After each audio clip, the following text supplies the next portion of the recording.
咁啊，有個男觀眾咧睇完我哋前兩集嘅視頻，就問我哋，佢前後咧就轉咗10幾萬現金，同埋咧送咗一部價值30幾萬嘅車咧俾佢內地嘅女朋友。咁佢哋而家分咗手啦，同埋咧我哋呢個男觀眾咧喺香港係結咗婚有老婆嘅，咁佢就問啦，喂，咁佢到底送咗俾內地女朋友嘅嘢係咪可以攞得翻呢？咁我今日咧就用一個案例嚟到解釋下俾大家聽。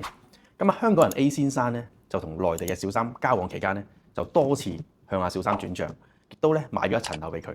咁 A 太發現咗之後咧，就將阿老公同埋阿小三咧就一齊告上法庭。咁啊 A 太咧就認為咧佢老公嘅 A 先生咧就非法將佢哋夫妻共有財產咧就贈送俾第三者，違反公序良俗。咁啊要求確認呢一個贈與行為係無效嘅，同埋返還翻阿 A 先生所送出去嘅100多萬。咁啊一審法院就認為啦，因為你 A 生 A 太都係香港人，而且咧都喺香港居住嘅，所以呢個 case 咧就適用翻香港特別行政區嘅法律。而根據香港嘅已婚者地位條例咧，夫妻財產係歸各自所有嘅，所以冇辦法證明到呢個 case 嘅財產咧係夫妻共有財產。一審最後判決駁回翻 A 太嘅訴訟請求。咁啊，雖然阿 A 生咧作為被告方，咁但係咧佢就走去幫原告方口喎，即係幫老婆口喎，就同法院講啦，係我唔啱，我係違反咗道德同埋公序良俗送嘢俾阿小三。而阿小三咧，同時間亦都違背咗公序良俗咧，就接收咗我送俾佢嘅嘢。咁啊，請求法院咧就依據翻內地嘅法律進行審理。呢個時候咧，其實已經好明顯啦。睇落去咧，就係老婆作為原告去告老公同埋小三，其實咧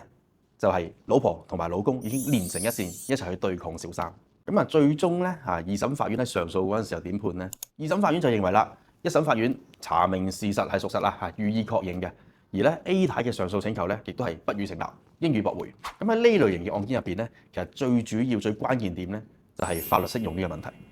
究竟佢哋嘅夫妻財產關係係適用於內地嘅夫妻共有財產啦，定係香港嘅獨立財產？根據《中華人民共和國涉外民事法律關係適用法》嘅第24條，由於 A 生 A 太都係香港籍居民，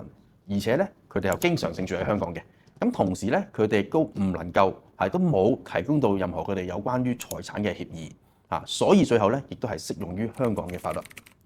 OK， 咁我哋今日咧就分享到呢度。咁大家咧如果有啲乜嘢內地嘅法律知識係想了解嘅話，咁就歡迎留言俾我哋。我哋下集再見。